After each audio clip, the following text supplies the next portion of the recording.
And let's turn to our man at the big board here, NBC News chief data analyst Steve Kornacki.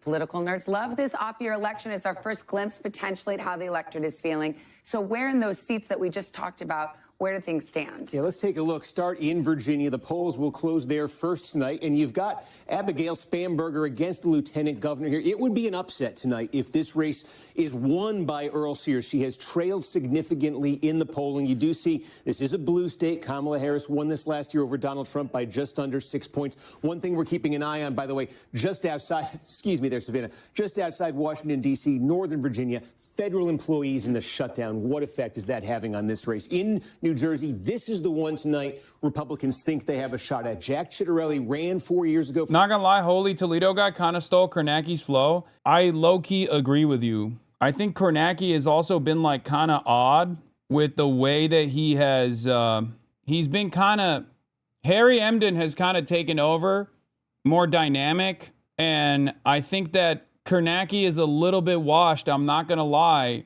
because he's been so restrained.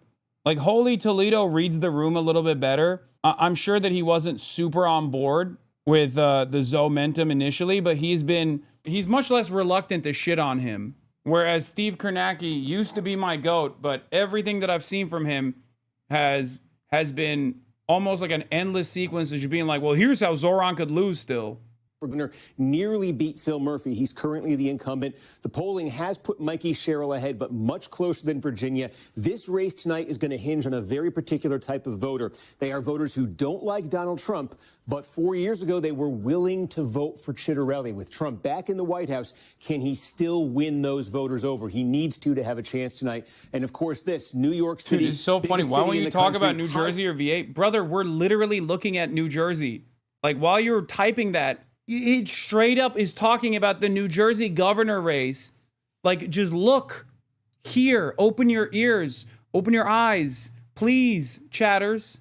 He needs to have a chance tonight. And of course, this New York City, biggest city in the country, high profile race, certainly. Zoran Mamdani, who defeated Andrew Cuomo in the Democratic primary by 12 points. Cuomo running as an independent. Curtis Sliwa, the Republican. The polling has put Mamdani ahead, thanks in no small part to the fact that the opposition to him is split between these two candidates. And perhaps why Donald Trump was weighing in last night, signaling to Republicans to vote for Cuomo in that race. Let's talk about some of the issues that people are focused on. We've got a recent NBC News poll. Yeah, we came out with one on Sunday to sort of set the playing field for this week. And here you go. This is Donald Trump. We asked voters, is he living up or is he falling short of expectations? Ooh, goddamn. That's a whole lot of red, baby. That is not looking good. Not looking good at all. Where does this movement go? A movement that has no popular base.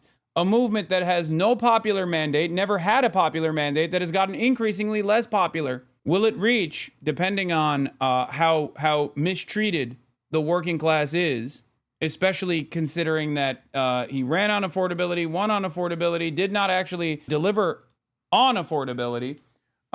Will the American independence and the American working class that I'm tweaking the dials, don't worry. Will the American independence and the American working class that saw that recognizes their material conditions not changing but worsening, as a matter of fact, will they actually respond negatively? We shall see. I am from Germany. This election means so much to me. The leftist world is watching. Yes, guys. One of the most the people don't understand this, okay? We must build international solidarity, okay? We must build international solidarity. This is something that I recognize. This is something that I understand. This is something that I advocate for. It is crucial, okay? It is crucial to build a working class movement. And that is the reason why I travel the world and I go and I talk to people that do represent similar values in their respective nations, okay? Whether it be France on Bowed, or whether it be the Green Party, or even your party as well, Corbyn, whether it be working with groups like Progressive International.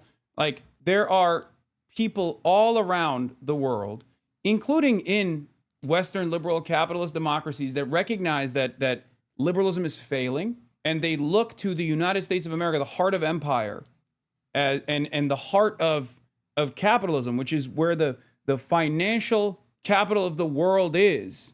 And they look at this race and they want to be excited. They want to hold on to hope. that change might be coming. Some kind of change might be coming. Now, it might not be the most consequential change, and God knows it's going to be quite difficult to implement even the most modest of reforms.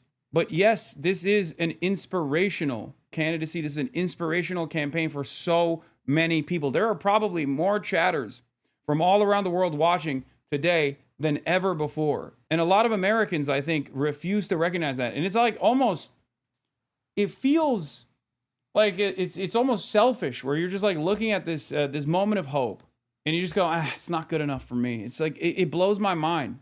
In any case, let's continue with the fucking horrifying numbers of Donald Trump.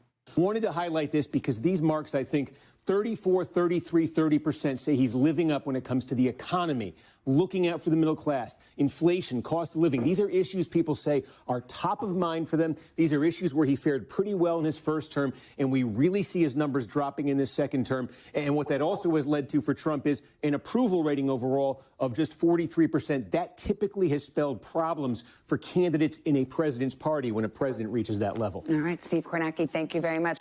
Hey, thanks for watching. And don't forget, you can catch the Today Show every morning on NBC or take Today.